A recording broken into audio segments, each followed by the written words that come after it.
Welcome to the ReaderHouse Author Roundtable, where authors from all walks of life come together to discuss the trials, tribulations, and triumphs of publishing their books. I'm Alice Stockton Rossini. Join us here every Saturday night at 8 o'clock, or listen to our podcast anytime on Spotify, Apple Podcasts, Stitcher, TuneIn, and PodServe, just to name a few. The Author Roundtable is sponsored by ReaderHouse Online Bookstore, where independent new authors come first. Millard Edward Streeter is back with his second book for Page. It is entitled Bulldookie, written with Pamela Elizabeth Smith. Nothing like your first book, Restore the Sanity. And listeners, beware, there may be some offensive language in this interview, but it is in the context of discussing what certain words mean. All right. So speaking of what certain words mean, what a name. Yes, Bulldookie. Where'd you come up with that?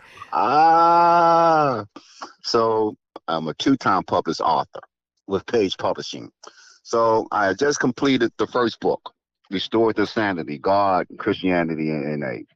And she and I was in a conversation. And I was like, okay, what am I going to do now? I finished the book. And somewhere in this conversation, the word bullshit was spoken. Okay. And Pamela said, oh, a friend of mine called that Bulldookie. And I knew in the moment, I'm telling you, I knew in the moment I heard the word, it was going to be my next project. Bulldookie. Bulldookie. All righty. What is Bulldookie about? Bulldookie is about things that we grow up on, they sayings, they oxymorons, they proverbs, they cliches, that when you take a look at them, it's bullshit. Okay, give me an example. You can't wear white after Labor Day. Oh, I love that. Step on the crack, you break your mama's back. Okay. Real men don't cry. Oh, bad. It's a collection of those things. Here's the one I love. When I was growing up, it was a cardinal offense, cardinal sin, to put your elbows on the table.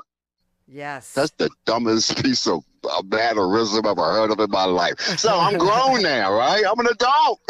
Right. And I say that's Bulldookie. What better way to eat a piece of pork chop than to put your elbows on the table? Oh, come on there, right? So that's what Bulldookie is. And I'm working on a sequel. Do you comment on them, or is it just a book full of things that you think are BS? No, I comment on them. Like with the one with Real Men Don't Cry, I did a little research and found out that crying is very healthy. Yeah.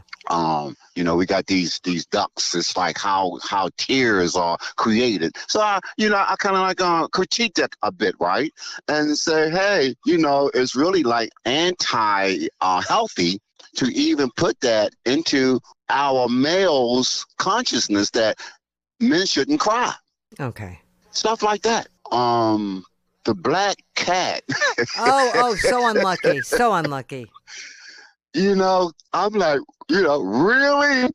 And I use an example of like gamblers, to go to Vegas. Yeah. A lot of them are very superstitious, right? Yeah. I just poke a little fun at it and say, I don't know. Maybe on that day, if they had gone into the casino, they might have, made out pretty good. Yeah, maybe. As opposed to saying, I'm not gambling today. The cat just went past my path. Yeah, stuff like that. Okay, how about people who wear the same underwear when their team is in the playoffs? See, that will go good for the sequel. Oh. In Bulldookie, there's 185 slices of bullshit. Okay. On the book, I'm currently compiling my list. I have 155 other slices. When people see, because I'm always talking about Bulldookie every day, when people see the content, they think that all the collective Bulldookie is in the book, and it's not. There's so much. We want to have 300 slices. Okay. When I say we, that's me and my family. Okay. They all involved. Are there any disturbing ones? The word nigger is in Bull Dookie. That could be disturbing Okay. to somebody. Are we allowed to say that word? I don't know who's is and who's not. I said it. I know you said it. You're allowed to. I'm not You're saying, the but I don't know. author. I don't. Yeah. See, well, it does come up. I mean, when you look at a public forum, right? Yeah. That word can come up for discussion. Okay. So, in the context of your book, what's a Yeah, disturbing? to me, in the context of my book, well, the fact that it's just in the book could be disturbing. I mean, the word nigger disturbs some people. The word nigger is It's derogatory. it is, but for some people, it's not. I'm trying to think of a word that. So when you hear kids on the street in Harlem or in Brooklyn, they call each Right. other nigger. That's right, nigger, niggers, my nigger. You know, right? They What do. is up with that? Yeah, I don't know. Look, I had a coach in my car, Yeah. and he was telling me that the Hispanic people use it more than the blacks. Why is that? Go figure, right? So I don't spend a lot of time on it. I just say we need to really just work at getting rid of these kind of words that have negative connotations and denotations. I don't spend a lot of time on it. It just gets a mention and I move on from it because the conversation is too big. It is. Because so many people have an attachment emotionally and intellectually towards it. Right. Right. And my book wasn't a space for that. I just wanted to mention it in a light sort of way because it really is lighthearted fare for people to chew on, take a look at, and maybe readjust something that they may want to or may not want to in their lives. Okay. Okay. So when you go out and talk about your book, it must be you must have so much fun. Oh, are you serious? Oh my goodness! My children want to put cameras in my car because a lot of the content comes from this car. I'm an Uber driver. Oh, okay. Tell me more. So in the car, I'm always talking. Plus, I'm a recovering alcoholic. Okay. I'm a recovering drug addict. Oh. Yeah, I've been in prison a few times. No. So I talk about all this stuff in my car. And Do the cameras. Do the cameras. I know, but I've been fighting. I've been fighting the children on it. My oldest daughter is 50 years old. Okay. My youngest is 44. Okay. They all for it. They want daddy to put these cameras in the car so I can capture all these wonderful tapestries of conversations that I have with people. People from all around the world get in my car. Mm-hmm. And when I say bull dookie to people, sometimes you see that look on the face. They're like, they not quite sure what bull dookie is. But as soon as I say bullshit, you should see the bells and the lights and the whistles go off. I mean, people from Australia, man, that bullshit, just a bullshit, all around the world. It's incredible. Everybody. All right. So people know about your book. You're getting it out there, and you're working on a sequel. Yes. All right. This was fun. Yes. Yes. All right. So I guess I'll talk to you again. Yes. Well, please do. You got my number. And thanks for the call. Appreciate you. All right. There is something to be said for boredom, as Stevens McClellan will tell you from the Spokane Valley of Central Washington State. A retired science, English, and creative writing teacher, you wrote mostly poetry, right? And then you were inspired to publish Gold of the Rio Estrella. Well, I wanted to, quite frankly, fill in time. In the winter here, it gets housebound, and I wanted something to do besides television and riding a stationary bicycle. So I took up writing and found out that I enjoyed it primarily just for myself. And then I wanted to find out whether or not it would be of any interest to other people. And so I submitted my fifth manuscript, actually, and they accepted it, which surprised me. What was the inspiration for your story? I just wanted to write an adventure story, something that was sort of reading that people would kind of enjoy, escapism, that kind of thing. And I got into it myself. I would put the book down and write on other books for a while and go back to it. And I found that it was very readable. A survival story, and I set it in Colombia. And this couple that were not compatible at all and didn't like each other find out that they need each other to survive. And so they had to come down this little mountain stream that I set in the story. And on the way out, they discovered a placer miner's gold field that was just a dream, a bonanza. And so they have to then try to get out, save themselves and save the gold, and keep the girl, who is a ravishing blonde, from being abducted and put into cartel houses of prostitution. And they run into all kinds of different problems from nature as well, but from people and cartels. If they just leave the gold behind, can they get out of there? Possibly, but they have a certain, he especially has a certain streak of avariceness, and he does not want to leave his gold. They suggest it to themselves, but she represents a second kind of gold, worth probably more than the gold they brought out. And that's why he said, if we're going to get you out, then we have to get the gold out too, because losing one doesn't save the other. Now, how does the cartel find out? Well, the cartel is very insidious on the river, and they have their own marinas. They have their own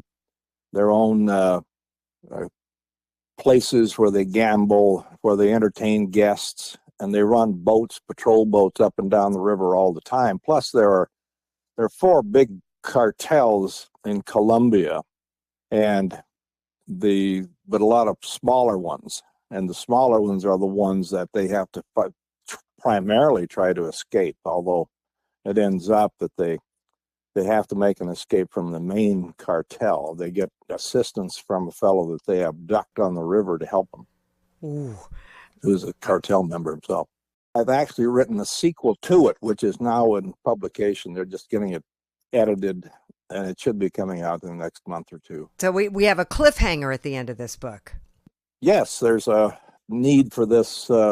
This airplane that the people crashed in was insured for $1.5 million, and the 2 of the passengers were related to the girl, and they were insured for $1 million apiece. So you're looking at a $3.5 million payoff, but the insurance company won't pay it off without evidence.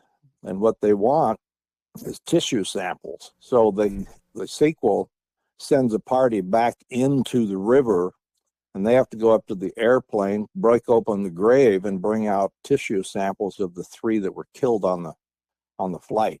Okay. Now, did you have any idea when you started writing this that it might, one book might turn into 2?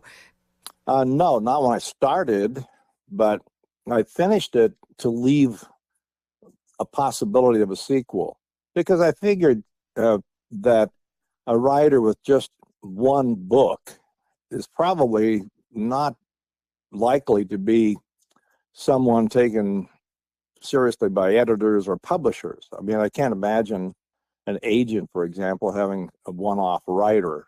A lot of energy is put into trying to get a book right where it can be marketed. And so I figured that you have to write sequels. Yeah. Are you talking about your book, telling people about it? I do. There's a very strong personality in the sequel, very ravishing again, brunette, who was a cartel asset. She was a prostitute, and she was actually working for the cartel on the river, because the river became totally set off in mining claims, and these miners have to pay a tribute to the cartels. So she and her daughter had a mule, and they would move up and down the river delivering supplies, but she wanted to get out of it. And so she decided to give up her life as a prostitute and work her way out of there with the help of these guys who went in and got the tissue samples, because they ended up with a greater haul of gold, actually, than the pair in the first book did. Jeez. Are you doing book signings? I mean, you said there's not a lot going on out there in the winter. Do people read a lot of books? We have Barnes and Noble and a couple of other smaller book outlets, but I talk to people primarily. I haven't done book signings yet because I've been too busy playing golf. Really? Yeah. How about on the golf course? Oh, I talk to people about the books. I think sometimes they get a little tired of hearing it. That's okay. There is a book club locally, but I feel like I have to be kind of established before that would be a benefit to them or me. Okay. So I'm kind of playing a long game, I suppose. And I'll check and see if there's an interest in book signings. I've seen a couple of places. In fact, I saw one writer in a Costco signing books, but he didn't have much activity going on. So that didn't appeal to me too much. But especially with the sequel coming out, I think then I'll have a better standing, a little more validation, and then I can do that sort of thing and have it be successful. I have an aunt who wants me to come down to the Lewiston, Clarkston area, and she knows people down there who would enjoy a book signing. So I may do that this winter. Okay. So maybe I'll talk to you when that sequel comes out. Well, I've enjoyed that. Okay. Playing the long game. Is that a golf term? It is, but you got to make the putts too. Let me tell you. So it takes detail to make this thing work. Same goes for that book. All right, listen. Thank you so much. All right. Well, thank you so much for calling. After his mother died a few years ago, Gideon Chuka was prompted to find the next chapter in his life. And that's when he began to pursue a lifelong desire to write, a process that eventually led him to publish The Sojourner, a Jeffrey Igwe and Joe Boyamanze novel, Book One. For 2 years, I wrote three, well, I won't call it books because they're not published yet, nonfiction texts that I wrote. And then after writing them, so like as someone that likes to challenge himself, so it was kind of an organic transition for me to then branch out, into writing a novel that I've always wished and dreamt of writing since I was in high school. So that's how I wrote this. That's how I wrote The Sojourner. So what's it about? Well, it's about these two best of friends from Eastern Nigeria who, after the end of the Nigerian Civil War in 1970, they felt that the system was so tribalistic and nepotistic against the Igbo race. So they felt there weren't going to be opportunities for them to succeed in their life's dream. So they decided to migrate to United States to seek greener pasture and live the American dream. So that's what the story is all about. Even though my story is fiction, but it has a good degree of element of truth to it, because actually from 1967 to 1970, Nigeria had a civil war. And as a young person, I'd always been fascinated to know what led to this war, and basically that was how that's how I wanted to start my story, even though the entire story isn't really about the Nigerian Civil War.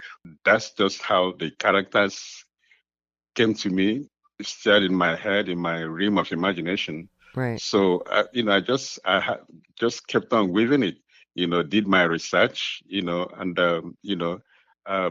positioned them in Dallas, even though I hadn't lived in Dallas. I visited Dallas, but I hadn't lived in Dallas. I haven't lived in Dallas at all. Yes. And then it's like my job was just to let them come through me. I did the writing, but, that was just how they came across, to my realm of imagination. So what happens to these guys? They came from two different family backgrounds, one from a poor home and the other one from a wealthy home, and they came over here, pursuing their dreams. But again, they went about it different ways, which when you come to the end of the book, you get to appreciate maybe the choices they made or the choices they never made. One character chose to legitimately pursue his dream, worked hard, persevered, and with patience, pursued his passion, an American dream. And the other character chose to illegitimately, just went into, drug business. And then eventually it didn't pay off. It didn't pay off for him, So it was just it was a diametric, journey for the two of them. One that chose to pursue his American dream legitimately, and the other one was like, I'm gonna toe the line of crime to pursue because I want to live, I want to live big, But a price was to be paid, which if you read the book, you get to find out, So the message is that for anybody reading the book, when they come to the end, they realize that the message is no matter what your dream, ambitions in life are, you have to work hard, persevere, patiently, work hard for what you believe in, using your gifts, your talents, God-given abilities to achieve your goal, passion, and purpose in life. I'm curious, your character who pursued his passion, what was his passion? His character was the Jeffrey Igwe, okay? He pursued his passion of being a filmmaker because he came to the United States and studied film production. So he made movies, and that was how he realized his American dream. But his friend who came earlier before him, and that's Joe Boy Amaze, who came from a rich home in Nigeria, when he came here, got into drug business, but eventually he was caught. So he ended up in prison, unfortunately, even though he came from a very rich home. There you go. How many times have we heard that story? How are you getting your book out there? First and foremost, word of mouth, and then people working on my behalf through their blogs, and then just talking to people, going to bookstores, and then, of course, I'm depending on this podcast, and then the TV interview, and then book festivals that I do register to be part of as well. And then I have other companies that are online, wanting me to work with them when it comes to marketing and publicity for the book. So it's not, it's just several avenues that I'm promoting the book. Great. Are you going to keep writing?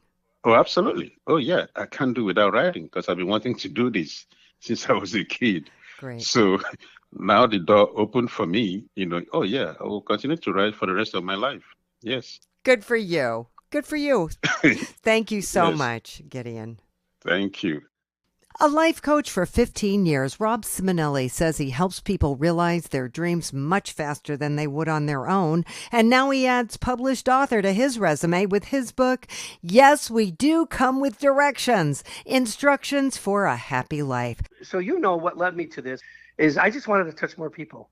I was touching a lot of lives. I'm putting people into groups now to leverage my time and be able to touch more people because I used to do a lot of one-to-ones and it's just a lot of time, right? And I was just sitting there doing my visioning, reading my vision, getting in touch, with my spirit, my quietness. Tony Robbins says you can't give yourself 10 to 15 minutes of quietness. So what's wrong with you? And I was just sitting there and it said, what if you wrote a book? And every word, every voice said, well, who are you going to do that? Who's going to listen to you? No one's going to publish you. But I teach people to override those inner voices, those limiting voices, and move forward. And I did.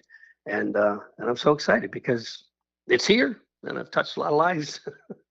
It's very simple, really. Yes, we do come with directions. Do you ever have that situation in life, or even parents or grandparents or somebody say, well, wouldn't it be nice if we came with directions? Sure. Right. Absolutely. Trying to raise this kid. Oh my God, I wish I had directions. Where's my manual? Yes. Right. So we all have that. And the great thing is now, Alice, is we have it at our fingertips. It's everywhere. YouTube, Google, it's everywhere. You want to learn something, you want even parenting, take a parenting class or go up, pull down a video. And so everything that we need is available to us. And through the course of my study over the last, 13 years before that, because I started writing the book about 2 years ago, I decided, let's just put the stuff that I've learned that has changed my life exponentially and hundreds of lives. I've taught thousands of people. And let's just talk about it in the book. So I made the title. The title just came to me. And then I just, I did individual chapter titles and then just filled in the titles. Okay. What was your aha moment? Is that in the book? Yes. Yeah. The aha moment was, I needed a roof, where am I going to get the money? I wanted to send my daughter to college. I was a single dad. How am I going to send my daughter to college? The money shows up. Now, it's not waving magic wands, but, just thinking into, hey, what could I do? What could I, could I get a different job? Could I work overtime? Could I create something, whatever it is? And just got to the place. But my aha moment, those are things that people just kind of do on a regular basis. You hold an intention and they become true. And I just got to the place where, my first wife had fallen to drugs and alcohol. She's still alive, amazingly, but many, many years later. But I left when my daughter was 4. I became a single dad, lost everything doing that because men didn't get to raise daughters back in that day. And, many years later, I'm getting to this place where I'm learning this work. And I'm thinking to myself, well, wait a minute, I've done all this other stuff, sports car, I brought him a sports car, how do I take this to the next level? Because I have dated many, many people, and they either weren't a match for me or they'd say, hey, you're not the guy for me. And so I just got to the place where, what if I could bring in my partner, and how would I do that? So I just went into my work. Napoleon Hill, Think and Grow Rich, taught a lot of this stuff, but just in a different way. And so what I did is I just got really focused on what I wanted in a woman, even parts of what she looked like one green eye, one blue eye. I mean, she doesn't have both, but they change. And I got very clear on what I wanted. It was October 31st of 2006. I did it on Halloween. I wrote it out, and I met her on December 6th. So 36 days later. And my wife, I was just at a benefit, brought some friends to a benefit, and she walked up to me. She introduced herself to me. And she was exactly what I'd written down on paper, and we've been joined at the hip ever since. Married 14 years now. So that was big. That was the aha, like, wait a minute. This is fun, getting material item and getting this and getting that. But you can actually attract the life you love living, both in health, career, relationships, and time and money freedom. In your synopsis, you say that you provide a roadmap for gaining clarity on desires, and you help people remove those blocks. Can you give me an example of what you mean? So I help people create the life they love living. So first of all, you got to get the picture of it. If you ask somebody, what is your dream life? The majority of people cannot answer you. Right. They don't know what their dream is. Yeah. So how do you get there? How do you get to a destination you do not have? You don't. Very rarely. You might be throwing a bone, but you don't get to a destination you don't have. So I help them create in mind. It usually takes the first part of my program is a couple of weeks of just dream building. What is your dream? What would you love? If you had great health, what would it look like? Well, if you had great relationships, what would it look like? If you had your greatest career or a job, or you're a musician, or whatever it is that you wanted to create and become, what does that look like? And if you had time and money freedom, because a lot of people have time, they don't have any money. Right. A lot of people have money, they don't have any time. Mm-hmm. I work with multimillionaires, and they're 80 hours a week, 100 hours a week. Wives are about to leave them. Husbands are about to leave them because it's all they do is work. I've worked with people with very high-end incomes as well. And so, well, why would they need you? Well, they have parts of their life that aren't working correctly. So we get them really clear on the life they love living. Once they're clear, see, here's the beauty of this, Alice. Once you're clear on what you would love in your life, everything you need to access that life comes to you. Right? So what that means is this. So Dr. Martin Luther King Jr. said, you don't have to see the whole staircase, just take a step, and you'll be shown the next step. So you can call it whatever you want to call it. I don't beat up anybody on what they claim their higher power is. Most people say universe today, but whether it's God, universe, infinite intelligence, source, energy, doesn't matter what you call it. Once you're clear on what you want, that entity will help you get there. Well, so let's say I'm, 5'7" and I want to be an NBA All-Star. Yes. And I can't hit I can't make a basket on a free throw. I had a guy ask me that the other day. He said, well, what if I want to be the front center for Josh Allen? Yeah. Because the front centers are very big. They snap the ball and they got to get up in stance to block the guy coming in. So you get to be very good at that position. It's a quiet position, but it's one of the hardest ones. And he said the same thing. I'm 5'9", 180 and whatever. Now, dreams are something that you want to be, you want to become. Now, you can want to be that, but it's not realistic. So we're also going to be realistic as well. Yeah. Okay. I'm 5'9", 180. I'm not going to be able to block the guys coming after Josh Allen. It's not happening. Not happening. Thank you for your confidence so much. It's not going to happen. Right? Yeah. Well, is this like a workbook? Well, it's a program that I do. But I do many different things. I don't always do programs, but usually it's about 15 weeks. I get people started. So the first part is to get them really clear on what they want to do, how they want to live. I am going to teach out of my book. I haven't done that yet, but most of the stuff I teach is in the book. So how do we get, people clear? Well, think about this for a second. I think you'll like this, Alice. Everything is created twice. Now, most people have never heard that, but we do know it if we really think about it. So I don't know where you are. You in your office, your home? I am. Okay, so you're looking at four walls. You're on a phone. You probably have a vehicle. You have a roof over your head. So everything that you're looking at came out of somebody's thoughts. Everything is created twice. A car virtually came out of the earth. You don't think about when you look at your car that it came out of the ground. You don't think that. But everything is created twice. The glasses we might wear, the phones we're on, was somebody's thought before it became a thing. Right.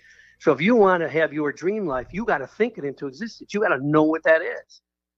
Now, what happens is once people know what that is and they get excited about it and we help them take action steps toward, well, what would you do if this was your life?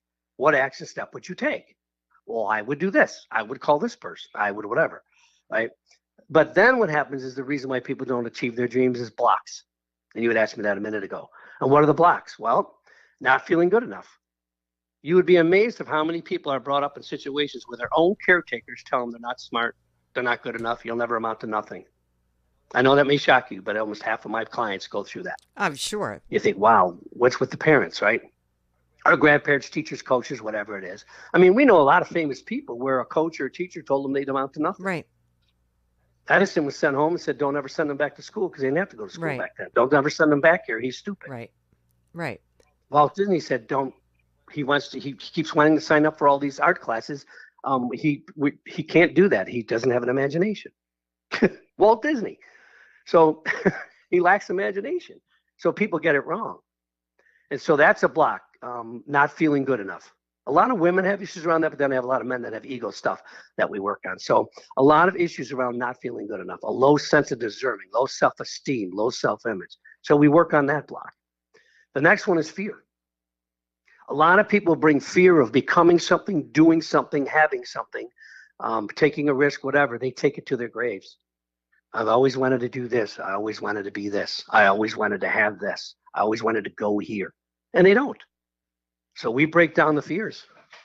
Hey, you look fear straight in the face and you move forward. So you give us step by step in your book. Step by step. Yeah, in the book as well. Yeah, forgiveness is in there as well. Then where do you leave us at the end? So the forgiveness with a piece, phone number? Yeah, phone number. I think I have website, phone number. A way to reach me if you want to work with me. And I even say if it's not me, then find somebody. Find somebody that knows how to bring a life into existence. Set down resentment and unforgiveness. Because if you don't set that stuff down, you're not going to have the good life you want.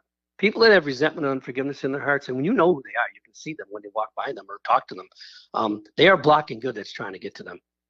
So I help them release that stuff. I've had people that have been raped, sodomized, Army vets that their whole troop died with them, and they want to know why they're still alive. I've had so many people I've worked with that have overcome that stuff, so they can go on and have a good life. It's so important. So with your book, we can get started. Yes, and I've had the feedback that I've gotten from the people is they not only read the book and loved it, because so many have gone off the shelf, but they say they not only love it, they actually have it at their nightstands. I don't know how many people told me that. It's my go-to. So if I'm thinking about, my dream, or if I'm thinking about forgiveness, or I'm thinking, I just go to the book. And I don't know how many times I've heard that. My wife has even heard that as well. I have Rob's book on my nightstand. So that's such a great feeling, Yeah, I'm sure it is. Yeah. So I take it you're in touch with a lot of people. You deal with a lot of people. Yes. Is your book part of the learning process for them? Where do we go from here? Yeah, I'm going to be doing book signings. I have a few people that have already offered, but I've just been my schedule's been wonderfully full of late. I don't like to say the word busy because then you just feel busy. But the book has everything that I teach within the program that I teach, but I haven't been teaching from the book yet, but I do plan to. And I am going to do book signings, yes. Great. So do you have a website we can go to find out more? Oh, yeah, it's resultswithrob.com. Resultswithrob.com. Okay. Yes. All right, Rob. Thanks so much. Thanks, Alice. A native of Worcester, Massachusetts, David R. Cox didn't have to go far to find the inspiration for his book, Tales from the Hill. What inspired me was that I used to lay down with my son and tell him a story till he'd go to sleep. And one night I began telling him the story and he was asleep 20 minutes after I was still continuing with the story. And I got up and I said, I like this story that I'm telling him.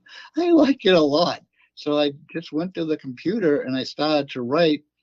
And then from there, just more and more ideas for this particular story started to come while I was working all day. And I would go and I'd go home and I'd write. And then I had several pages due to this story. And then, it started to come in to be the editing, and more, thoughts came. And this book came to be over 20,000 words. So, wow. yeah, it's a big story. And then, but, as you speak with a lot of people, I'm sure you say it's a great break from reality to just sit and write and, just break away from everything that you have to deal with all day, to go into your own world and say, okay, this is how this is going to go. I'm going to change this for this part of the story. And you see, some satisfaction at the end that, boy, this is a good story that you've written. From what I can gather, it's a bunch of short stories that you have put together. These are all true stories. Like 80 to 90% of the book are real events that happened to me. And they are just so funny and sometimes outlandish that I just had to write them down. And they are really lighthearted, true stories from my past. So give me an example of one of them. I had a brother-in-law. Just recently he had passed away. But the story is basically around Alan when he is from southern Alabama, and he met my sister, and they decided to move to Maine, York, Maine. And as you know, gardening is great therapy to get out and grow vegetables and work in your garden. Mm-hmm. And Alan used this garden as his refuge because he was up in Maine, so out of his environment and having a hard time to, get work. And so as he would go in the garden, he would, pull out the vegetables for that night and be more relaxed for the evening until he had to go back to the dirty construction job he was doing. That is until one night he came home and he found his neighbor poking around in his garden. And Alan was a 6'3" wild-haired Southern boy. Hell yeah! And so I'm not going to be explicit here, but he looked at the guy, looked down at him, and said, "Don't F with my therapy." And the poor guy looked at him, and I put in the book saying the guy probably dropped some fertilizer in his pants and ran. Okay. So those are the lighthearted laughs that go throughout the book. In the Grafton Hill area, this book again centers around the area that I live. And in the Grafton Hill, there was a restaurant called the El Morocco Restaurant. It started out by a Lebanese family, and it grew to like a 500 seat restaurant where many celebrities from Bette Midler to Rodney Dangerfield to most anyone you would mention came when they were working in the area, because they always knew they would have a great meal and be entertained by the Booty family. They would often stay till 5 a.m. and partied. And I'm saying, as I'm saying, one of the famous quotes that Dangerfield made while he was standing outside the restaurant is, "It's a great view if it only had a view." So that's one of my favorite, working in this restaurant, because you never knew what celebrity would show up. It was a really great experience. And the restaurant closed and was demolished in 2016. But as fate would have it, my sister brought home one of the many weeping fig trees that were in pots throughout the restaurant. Oh.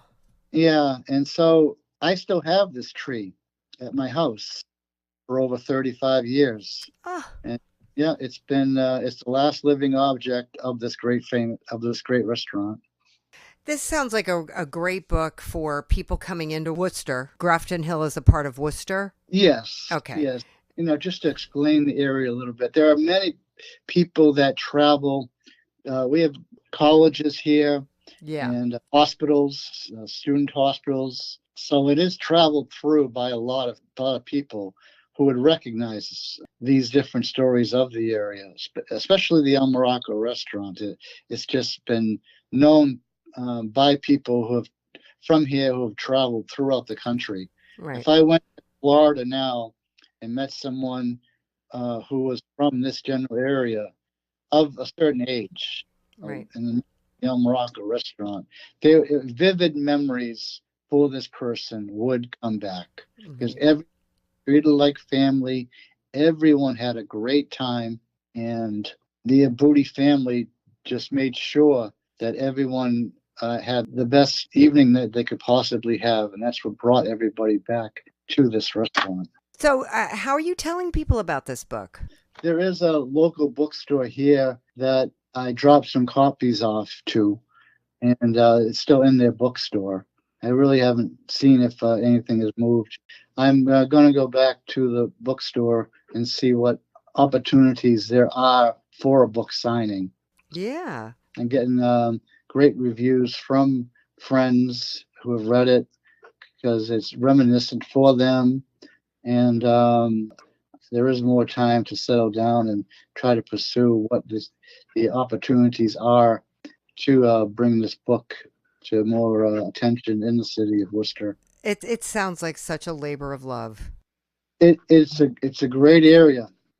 It's centrally located in Massachusetts, so that within 2 hours you can be to a beach, or 2 hours you could be into the mountains. An hour or so you can be in Boston. An hour you can be in Providence. Yeah. So a good location to experience life. Yeah. And what I've done with this book is experience life from this area. Giving us some real New England charm.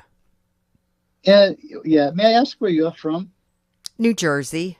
Okay. But my son wanted to play football in Worcester. You have a college there that's got a pretty good football team. So we went up there. We have been through Worcester. We've been to Shrewsbury so many times, and it's such a sweet area. You're not far from Sturbridge either. No. Okay, so then you're not blind to the area. You understand the culture that's here. Oh, it's awesome. Yeah, we've climbed Mount Lafayette several times, Mount Washington. We've hiked up there. Yeah, we love it up there. All right, so I just want to know that you do understand the area, and you can understand why an individual would want to write about it. Yeah, are you going to keep writing? Are there more stories? I'm right now in the concept stage of writing a book. It's about a underworld boss, crime family, who his youngest son is gay. The father's name is Carlo, and so this causes a conflict for him because it's set in the late 60s, early 70s. That type of lifestyle really wasn't understood at that time. So he has to realize that this situation could jeopardize the investments and connections that he has, but he has complete love for his son. Right. So he's kind of torn between what's going on in his life, where he has to kind of hide his son's lifestyle to not put his son in a position where he feels ostracized. So that's the story that I'm trying to work on. Okay. Thanks so much for talking about this story. Thank you, Alice. We hope you enjoyed this edition of the ReaderHouse Author Roundtable, where authors from all walks of life come together to discuss the trials, tribulations, and triumphs of publishing their books. I'm Alice Stockton Rossini. We hope to see you back here every Saturday night at 8 o'clock, or listen to our podcast anytime on Spotify, Apple Podcasts, Stitcher, TuneIn, and PodServe, just to name a few. The Author Roundtable is sponsored by ReaderHouse Online Bookstore, where independent new authors come first.